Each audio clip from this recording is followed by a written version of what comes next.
This is Simply Lovaii, and you're listening to the expert with a heart. Welcome to another episode of Simply Lovaii, our podcast series here with the star of the show, Lovaii Navlakhi, who is CEO and MD of International Money Matters Private Limited. Thanks, Lovaii, for joining us on your show. Thank you so much for having me. Ahalya here keeping you company, and actually Lovaii, today we are talking about a very interesting topic, right, of financial planning that we are going to elaborate on in the next couple of episodes. But to set the stage for everyone, because this isn't an often articulated aspect of financial planning, cross-border financial planning. Now, let's start at the beginning of when this even came into your purview of being a financial advisor and you realized, okay, this is something I need to start paying attention to. So I started the business in 2001. I went for the first US conference on financial planning in 2004, I think. And at that stage, people told me, oh, you only attended the conference and came back, and why didn't you meet anybody? Okay. And I said, oh, really? I should meet people there? And the next year when I went, luckily, one of my clients from Bangalore had moved to the US. And he said, if you're coming there, why don't you get in touch? And because of this nudge that, people had said you should meet other people, I said, oh, let me make a grand 5-6 week trip and travel the length breadth of the US, meet people and try and understand what is it that we could do while we were in India about their investments. Okay. So when I say that I started off at that time, I think it was just the tip of the iceberg. We knew very little. We realized much later that we knew very little. At that time, of course, you felt you knew it all. Yeah. And that's how it started. So it was Indian products, but clients who were living in a different geography. Okay. And so how do you help manage that part? So it was purely on investment.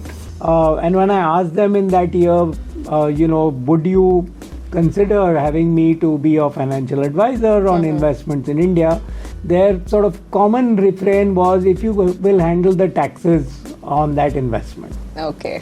So, I trekked back, met up with a few chartered accountants, figured out, okay, yes, I could provide them help, and went back the next year and said, yes, I can do it, but there'll be a slightly higher cost because I'll recover the charge of, the chartered accountants' fees, etc. Yeah. That's how it started. So it's been a, long time coming. So in that period of time, what were some of the biggest challenges that you identified people who had migrated were having, and what were some of the immediate first steps in you dipping your foot in the pond of cross-border? See, I think one of the beliefs that I had, which was incorrect, was that anybody and everybody could invest in Indian products as long as they were of Indian origin without any worries about differential taxation or worrying about inheritance tax or looking at the currency aspects. And those sort of were things which I felt needed sort of deeper dive. Okay. Some of the learnings, or I think most of the learnings actually came from clients there. So you had to start learning terms over there. The first client, I remember telling me that I have invested for my children's education in a 5 to 9 plan. And I said, why only 5 to 9? What happens from 11 to 5? Right. So, and I then asked him, what does it mean? Understood that. So the next client I met, I said, oh, so have you have children? Have you invested in 5 to 9? He said, oh, wow, the local sort of jargon or the nuances. Yeah. And it started getting comfortable there. But one of the clients at that point, in fact, sent me an article and said that, according to me, I cannot invest in mutual funds in India because I'm in the US and there are some serious tax implications if I did it. And I said, oh, no, there is no way that you can't. I know so many other people who've done it. Yeah. And he also told me, yes, but if it was stock alone, I could invest. I said, why would somebody allow you to invest in stock and not in mutual funds? Okay. But there is a difference. And I think those sort of realizations, we had to get deeper into the topic and understand why is it that it's allowed, not allowed. So it started with that. But over time, if I can sort of fast forward a bit, It then extended from just Indian products, whether the person was in India or overseas, to Indians now investing overseas, because we understood from financial planning that it does not make sense to have all eggs in one basket, and it just doesn't mean that I have everything in equity or fixed income, but it also meant different countries, different currency investments, so that you made sure that you sort of hedged your risk in a manner. So we started recommending to clients to invest from India outside of India. Choices were extremely limited 15 years ago, and therefore we had limited choices to offer. But over time, what has happened is there has been a greater penetration of Indians investing overseas, whether it's long-term money, short-term money, and therefore the range of products that are available now has just sort of expanded quite a bit. And therefore now we are in a position to talk to clients who might live overseas, have investment overseas, not at all in India or some part only in India, but yet, yes, we can help them with it. And therefore the product, whether it's India or global, doesn't matter. Whether the client is Indian or global, doesn't matter. And then you get the mixture of the Sunday, where in the client family, one member is in one country and one is in the other. Yeah. And then it gets a little more complicated. The one who's in the other country gets married to someone in a third country. So now there are 3 jurisdictions. Nice. And so forth. So yes, it's that's diversity, Lovaii. We like diverse Sundays. Yes. I'm not even a fan of Sundays, but I dabble with that one. Yeah. So, I imagine one of the concerns that comes up with investors, especially, in this cross-border situation, is often how to do their retirement planning. And when you're in one country, that in itself is a complex decision because there's so many moving parts. But when you have assets in 2 countries or 3, like whatever, right, the number is, what are some of the key areas of focus for both the investor as well as the financial advisor that they should be focusing on in a retirement planning case for cross-border? Yeah, so I think while I will answer this question, I think there's one other aspect I would really like to cover, which is taxation. Okay. What happens is that when people are investing in 2 different jurisdictions, you need advice in both jurisdictions. Yeah. And there are repercussions of what happens in one versus the other.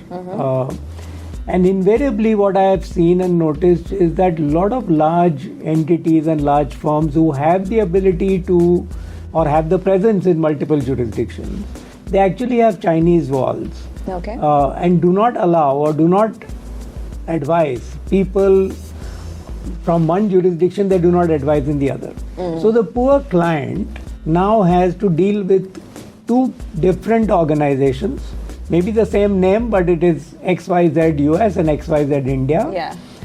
And the US advice is only to do with the implications in the US. The Indian advice is only to the implications in India. You need somebody who is able to look at, okay, with your Indian investment, this is the implication in the US for you on the Indian investment and vice versa. And that's where we realized that was a big gap in terms of expertise or availability itself. So the ability to tie up with other advisors, other chartered accountants in these jurisdictions who understood both, 2 or in that example I gave you 3 or 4 of them together, becomes very crucial and important. And that then extends to even retirement. So when you're planning for retirement, you're looking at, one, the financial aspect. How much money do I need? Where do I need it? And it's not just a straight mathematical sort of conversion, because the standard of living or the amount needed is different. Yeah. The currency movement could be quite different, because when you're planning for retirement, you're planning for a long period of time. So you also need to take into account what's going to happen with currency. And therefore, you might have assets, $100 in the US, but you need $20 in India for for your expenses in India. When you're planning, say, retirement, saying I'm going to spend 4 months of the year here and 8 months there. And at that stage, the issue is also, when is the best time to move the money? Do I move it all lump sum? Do I do it staggered? Do I do in bits and pieces? So I think all of that becomes issues, and this really complicates, and we do have situations where we have Indian couple worked in the US for really long, and now that they're planning retirement and they say, I think we are okay with this 8 months in the US, 4 months in India. And it's surprising that as a financial advisor, we have to ask them saying, okay, your son is in the UK and your daughter is in Switzerland. Anytime would you want to spend with them? Yeah. And they say, that's just part of the travel. So we look at it as travel, and then to remind them that, you might have grandkids, and then small possibility. And then things suddenly change, and they've not seen that. So unfortunately, I think people look at their sort of situations in life from the window that they are seated at. Correct. Yeah. And they don't look at the 360-degree view. And I think we benefit from the fact of having met so many different people. So I'm now suddenly equipped with a 360-degree view. So I can tell you, by the way, when you're looking here, you're missing something here, or, there could be a movement in the other direction. So I think that becomes important in retirement. It also makes you sound kind of Dr. Strangey, because you can sit in one place and know what's happening or about to happen, no matter where you look. Yeah, I was thinking of a little more powerful name, but okay, you think Doctor Strange. Hey, Doctor Strange, you've just offended every Doctor Strange fan out there. But you know what, I just had a question. International money matters, it's kind of prophetic, no, then? Because did you name this before you even got into cross-border financing? That's a great question. So actually, we started the business as a proprietorship. Okay. It was Money Matters. And in 2004-05 is around the time where financially I figured that it would be better to convert it to a private limited company. Okay. And that was around the time one of the early trips in the US happened.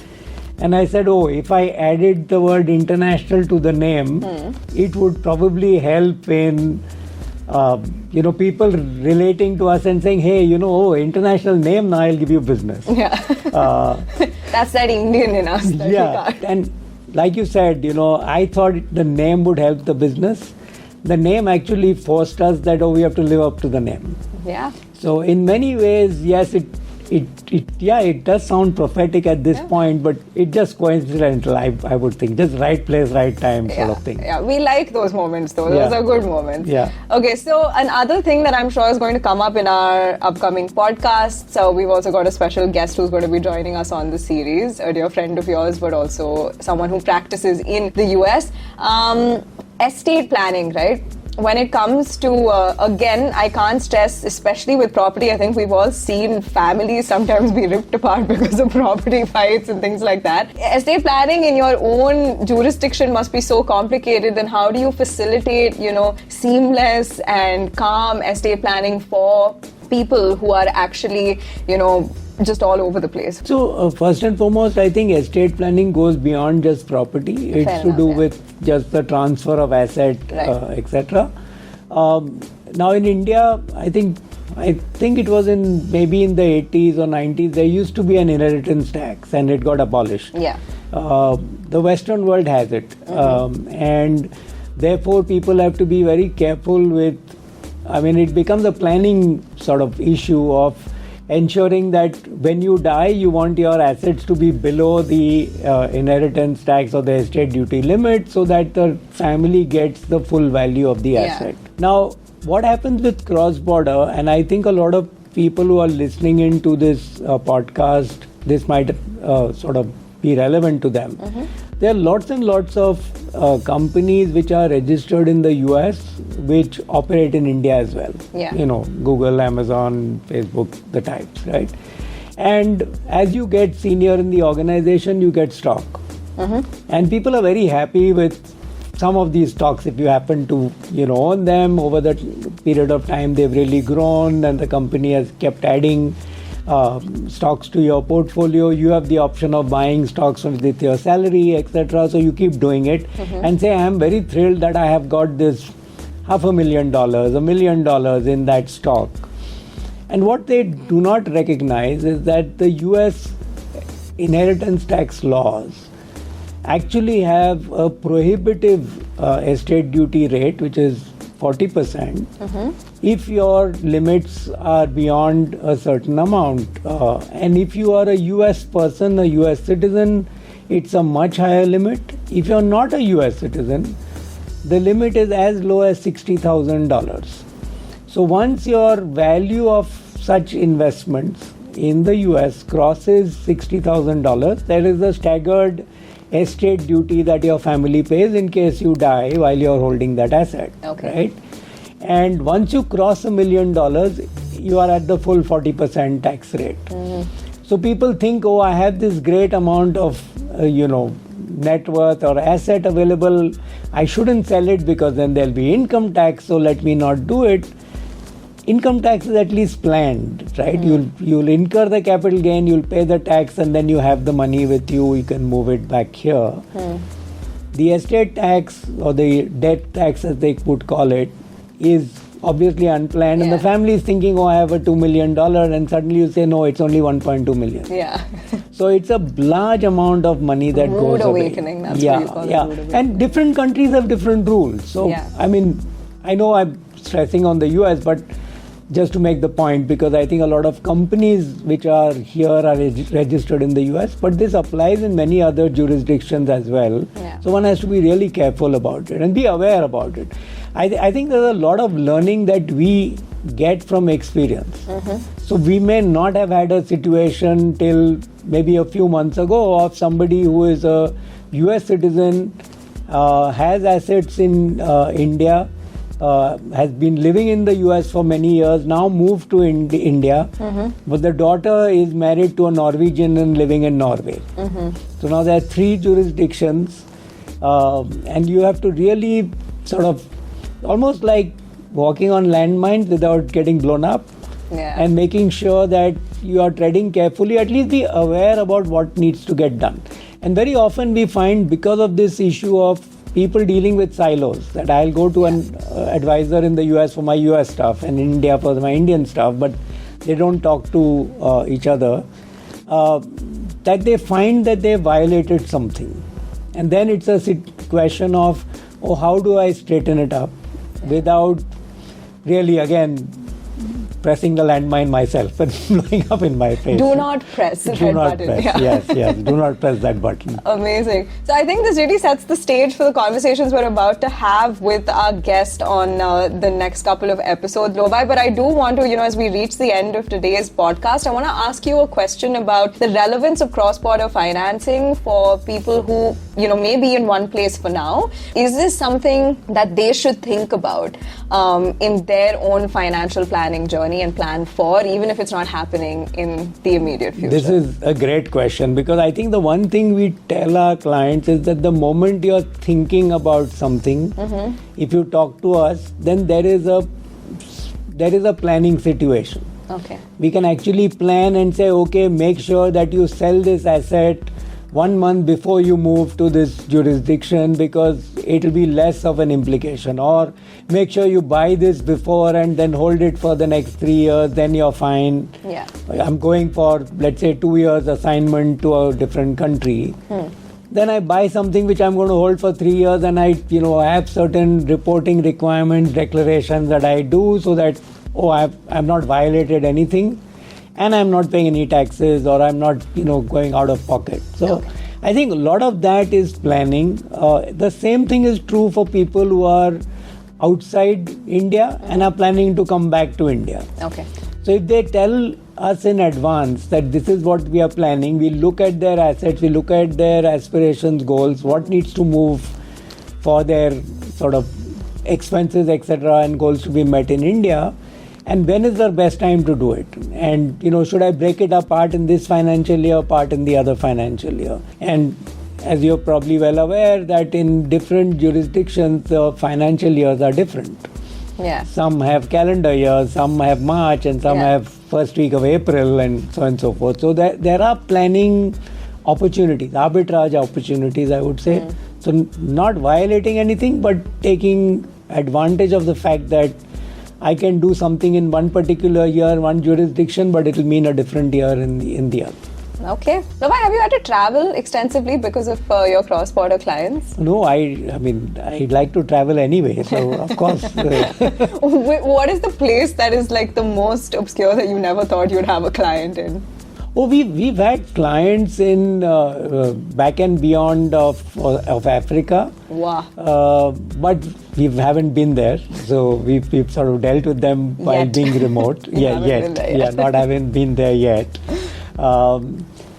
I think even in a large country, you find somebody in a really quaint pocket and you are able to travel there and see the place. That's great.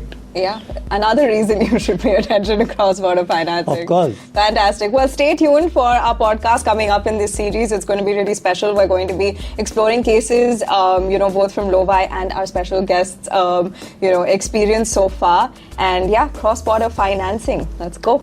That was an episode of the Simply Lovaii podcast series.